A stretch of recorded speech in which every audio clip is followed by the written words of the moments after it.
네, 안녕하세요, 여러분. 고득점자들을 위한 토익 기출 파트별 짤강 86 클릭하셨습니다. 저는 YBM 박혜원 강사입니다. 86는 131에서 146번까지를 담당하는 아주 귀여운 듯한데 별로 귀엽지 않은 약간 그런 파트입니다. RC의 두 번째 파트고요. 파트 5 30문제, 그리고 그 뒤에 54문제에 달하는 파트 7 사이에 살짝 들어가 있는 파트입니다. 근데 풀었을 때 기분이 좋진 않아요. 어떨 때는 파트 5 같기도 했다가 어떨 때는 파트 7 같기도 합니다. 네모 박스에 짧은 지문들이 들어가고 그 지문에 4개의 빈칸이 존재하고 그 밑으로 바라라라 문제가 나오는데 그 문제들의 보기가 짧은 보기가 있는가 하면 긴 문장 넣기 보기도 있거든요. 일단 파트 6는 난이도가 헤비할 때도 있고 적당할 때도 있겠지만 확실한 결론은 나는 파트 5도 그닥 잘하진 않아. 혹은 나는 파트 7은 진짜 엉망이야. 이러면 5하고 7의 어떤 면을 중간중간 반반씩 가져온 6도 당연히 어려울 수밖에. 그죠? 고득점 가실 분들 일단은 제 개인적인 추천으로는 파트 5하고 파트 7은 훨씬 더 재련하시기 바랍니다. 그러면서 동시에 5하고 7에 뭔가 조각났던 올바르지 않았던 지식도 합쳐가면서 같이 좋아지게 하시는 게 좋습니다. 파트 6는 일단 기본적으로 시간을 너무 많이 소요하시면 파트 7 풀 수 있는 시간이 너무 야박해지거든요. 그래서 파트 6는 지문을 다 완벽히 읽는 습관을 기르시는 것도 물론 좋으나 그것이 안 되는 상태에서 나는 7에 좀 더 할애를 하고 시간을 좀 더 완벽을 기해서 빠르게 풀고 싶다라고 하시는 분들은 글의 속성을 먼저 확인하시고 긴 문장 넣기보다 짧은 문제 3개를 먼저 빠르게 초점을 맞추는 연습을 하시되 빈칸 앞뒤라든지 글의 제목을 담당하는 부분이거나 제목을 대용할 수 있는 첫 문장 정도를 읽음으로써 약간 흐름을 잡아가시면서 푸는 게 훨씬 좋겠습니다. 때로는 8-6는 빈칸 앞뒤만 가지고 풀리는 문제도 상당히 많이 존재합니다. 본격적으로 8-6 기출문제 하나를 풀어보도록 화면에서 전환이 될 거니까요. 일단 8-6를 같이 공부해 보도록 하죠.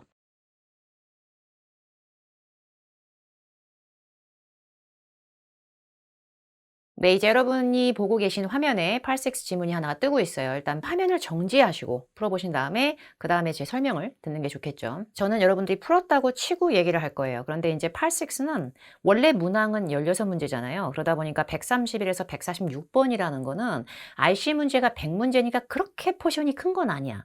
근데 풀 때 좀 짜증은 나. 왜냐면 약간 파트 5 같기도 했다가 어떨 땐 파트 7 같기도 했다가 어려웠다 쉬웠다 막 이런다니까. 문제를 화면에서 네 문제를 지금 보고 계시죠. 근데 네 문제 중에서 세 문제는 좀 짧아요, 보기가. 보시다시피. 그런데 한 문제는 보기가 좀 길어요. 그 문제는 몇 번째라고 딱 정형화가 딱 돼 있는 건 아니고 처음서부터 긴 문장 보기가 나올 수도 있고 마지막 문제가 긴 문장 보기가 나올 수도 있지. 그러나 확실한 건 문장을 넣는 문맥에 그 맞는 삽입을 해주는 그 문제는 Part 7 같은 어느 정도 문맥을 잡고 이해하는 기교가 필요한 반면에 굉장히 짧게 가지런하게 나와 있는 보기들은 Part 5 같은 스타일의 간단한 문법 문제서부터 어떻게 보면 내가 너무 독해의 신까지 갈 필요 없이 빈칸 앞뒤를 타다닥 빠르게 보면 나올 수 있는 문제들도 섞여 있는 바 토익은 상대적인 평가의 측면이 있다는 점에서 이런 짧은 문제들의 출혈이 없으신 분께서 긴 문장을 걱정하시는 것이 좀 더 맞는 순서입니다. 글의 속성을 먼저 확인하도록 하겠습니다. 문제 하나 읽고 하나 넣고 이런 대입 쌓기도 나쁘지 않지만 전반적인 흐름에서 가장 큰 주축과 이미지를 담당하는 글의 속성과 서론 등등은 굉장히 큰 힘이 될 수는 있죠. 글의 속성을 내용에서 보시면 announcement라고 써져 있죠. announcement는 뭔가 공지글이야. 그러면 이 지문 자체는 다 공지야. 그죠? 자, 이제 제가 아까 말씀드렸던 긴 문장 넣기 문제 몇 번? 134번. 그럼 131번, 2번, 3번만큼은 난이도 여하를 막론하고 난 다 맞추겠다. 라는 어떤 의욕이 필요합니다. 자, 이제 31번을 먼저 도전하겠습니다. 하나하나 완벽히 읽어가면서 끊어가며 하는 것도 좋겠지만 31번의 ABCD 보기를 먼저 보시면 굉장히 문법의 냄새가 강하게 납니다. 시제 가지고 장난을 좀 친 느낌이 있죠. 그러다 보니까 시제는 좀 맥락을 쌓아야 되는 경우도 있겠지만 주변에 힌트가 있는 건 또 사실이니까 주변을 보도록 하죠. 다만 단순한 한 문장이 아니고 여러 문장들이 모인 지문이니까 빈칸 앞에 문장을 먼저 확인하겠습니다. 내용을 읽어보면 우리가 되게 기쁜 마음으로 대이하를 발표한다. 인스톨레이션이 됐다? 근데 무슨 인스톨레이션이냐면 새로운 manufacturing equipment니까 뭐예요? 제조 장비 새 거가 사라락 설치가 됐다.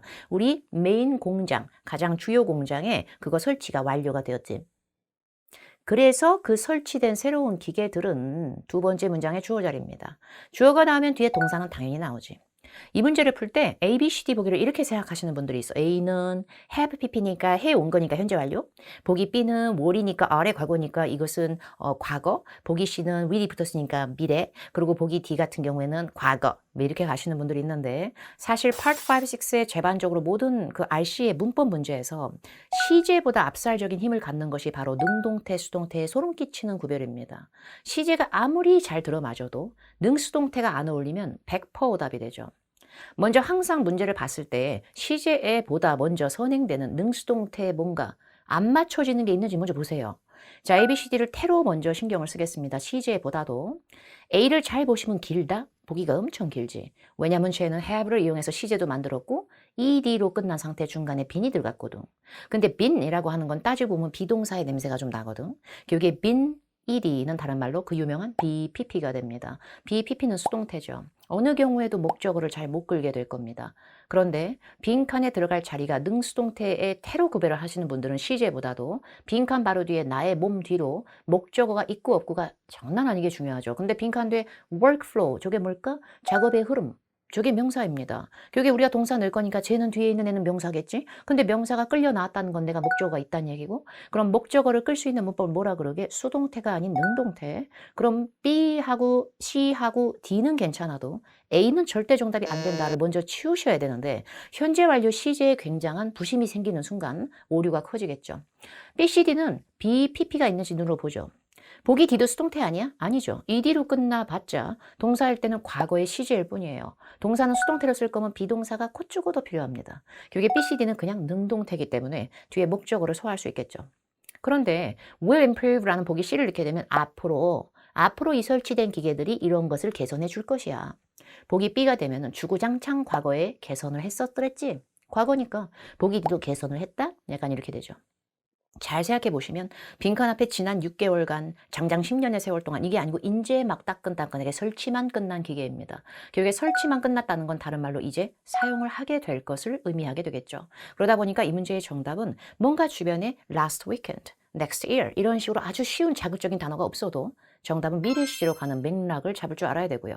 이렇게 시제 문제는 Part 5보단 6가 조금 더 수수께끼처럼 나오는 경우는 있습니다. 그렇지만 수동태는 치워서야 된다가 키포인트가 되겠죠. 그리고 두 번째 문제로 넘어가겠습니다. 두 번째 문제 보니까 빈칸의 위치를 일단 찾습니다. 근데 빈칸 뒤에 사이즈가 너무 이쁘게 나와 있지. 사이즈는 규모계, 크기계 그 장난을 할 필요가 없는 게 둘 다 되지. 근데 사이즈가 명사인데 그 앞에 구멍이 빵 나온 거지. 그럼 명사 앞에 빵꾸가 나왔다는 건 명사를 꾸며야 되거든. 이런 건 절대 틀리시면 안 됩니다. 특히나 고득점 가시는 분들은 고급적인 문제에 대한 심취보다는 아주 쉬운 문제는 절대 안 틀려야 됩니다. 사이즈가 명사고 명사를 앞에서 꾸미는 애를 뭐라 그래요? 형용사요. 고객 만족이 영어로 뭐예요? Customer satisfaction이요. 이렇게 명사 두 개가 너무나 잘 어울리는 그런 어구의 조합을 복합명사라고 합니다. 그런데 복합명사는 여러분 생각보다 아무나 하는 건 아니에요. 아무나 하진 않습니다. 자칫 잘못했다가는 명사 두 개가 굉장히 안 어울리게 중복될 수도 있는 거예요. 이게 variation이라고 하는 보기 D가 션으로 끝나죠. 그럼 명사니까 명사가 중복될 수도 있는 거예요. 그리고 variation은 어떤 다양한 차이의 의미가 있는 단어인데 차이 사이즈가 말이 안 되잖아. 그럼 우리는 다시 원점적으로 돌아가서 형용사를 고르도록 하죠. 형용사를 고를 거면 A, B, C 중에서 잘 보시면 B, C는 규칙이 있습니다. Y를 I로 바꾸고 ES를 붙였다 띄었다. 아주 착실한 단복수의 개념. 결국에 vary라고 하는 것은 V-E-R-Y가 아닌 V-A-R-Y는 각기 다르다라는 뜻의 동사입니다. 그런데 우리가 넣으려고 했던 건 뭐였더라? 형용사.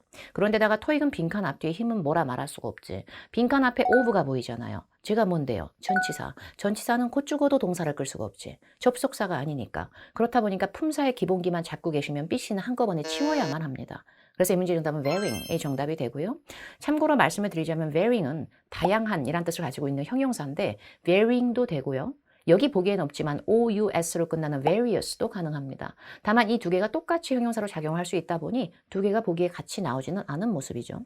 자, 이제 세 번째 문제 넘어가겠습니다. 여러분들께서 약간의 비호감으로 들어갈 수 있는 문제라고 사료가 됩니다. 처음에 두 문제는 문법의 느낌이 좀 있었거든. 근데 세 번째 문제는 와, 스펠링이 다르네. 그럼 되게 열심히 읽어야겠다. 되게 열심히 그러실 때가 아닐 수도 있다는 점. 왜냐면 33번의 빈칸 앞뒤를 보죠. 빈칸 바로 앞에 this가 있어요. this는 대단한 힌트죠. 앞으로도 8, 6 문제를 푸실 때 this 같은 게 있으면 10분 활용을 하셔야만 합니다. this는 그냥 하늘에서 뚝 떨어진 게 아니라 반드시 착실하게 앞의 내용을 그대로 따옵니다. 내가 앞에서 되게 열심히 되게 많이 얘기했던 이 빈칸은 그런데 앞에서 우리가 풀었던 내용들과 읽었던 내용들을 보시면 우리 공장에 되게 멋들어진 최신 기계를, 장비를 설치했다고 했잖아요. 그리고 그 장비들은 분명히 improve 해줄 거라 그랬잖아요. 우리의 업무의 흐름을 improve, 개선해 줄 거라 그랬죠. 그럼 이걸 한 단어로 받아친 게 단순한 계약서라고 볼 수는 없죠. 보기 B는 좀 생뚱맞아요. 그래서 B를 빼고 그런다고 해서 이것이 나의 머릿속에 상상해 있는 인상과 감명 혹은 훈훈한 생각 아니잖아. 그럼 impression도 안 되고 그럼 결과적으로 A하고 D인데 이미 설치가 끝난 거지 설치해보는 게 어떨까요가 아닌데 제한이 웬 말이야. 그래서 A도 안 되죠. 결국에 뭔가 상황이 지금보다 좋아질 수 있는 것을 업그레이드라고 하는구나 라고 받아온 겁니다. 스펠링이 달라도 똑같은 말을 하는 것을 전문 용어로 paraphrasing이라고 하고요. 8, 6, 7 같은 압살적인 난이도의 RC 파트는 paraphrase, 곧 동의어의 연결만 잘하셔도 정답률이 상당히 높습니다. 자, 이제 마지막 문제를 도전해 보도록 하죠. 근데 만약에 왼쪽에 있었던 세 문제를 다 맞췄다? 그러면 큰 감점이 없다라는 자부심을 가지고 푸시기 바랍니다. 그런데 문장을 넣을 때요. A, B, C, D 보기를 하나하나 너무 열심히 읽잖아? 진짜 다 답 같아, 개인적으로. 다 답 같아.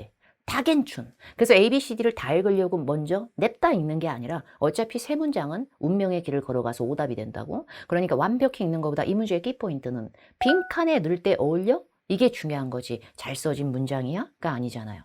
빈칸 위치를 먼저 보겠습니다. 34번의 빈칸 바로 앞에는 뭔가 좀 이쁘게 떨어져 있네. 공간이 좀 이렇게 갭이 있잖아. 공간에 갭이 있다는 건 곧 문단이 갈라졌다는 얘기고요. 문단이 갈라졌으면 똑같은 얘기가 아니고 전환이 됐으니까 바뀌었다.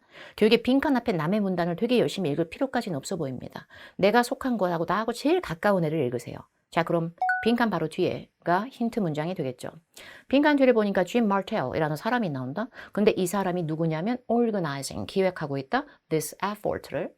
effort는 어떻게 해석하실 거예요? 기본적으로 딱 와닿는 느낌이 노력이죠.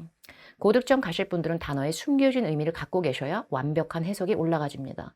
effort는 노력뿐만이 아니라 여러 활동이란 뜻도 있습니다. 그런데 노력이라고 하는 걸 기획하진 않거든요. 그래서 활동이나 여러 뭔가 행사틱한 활동 이런 것을 주관하고 기획하는 사람이 짐 마텔인 거죠. 그래서 will contact each of you. 너희들 모두에게, 우리 직원분들 모두에게 세부사항으로 이분이 연락을 할 거다. 그 앞에 문장입니다.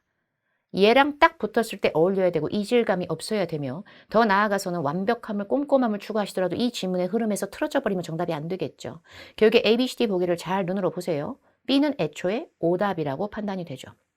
뭐 하나 때문에 완벽히 번역이 안 돼도 난 건방지게 푼 것이 아니라 unfortunately 때문에. unfortunately는 너무 안 좋아.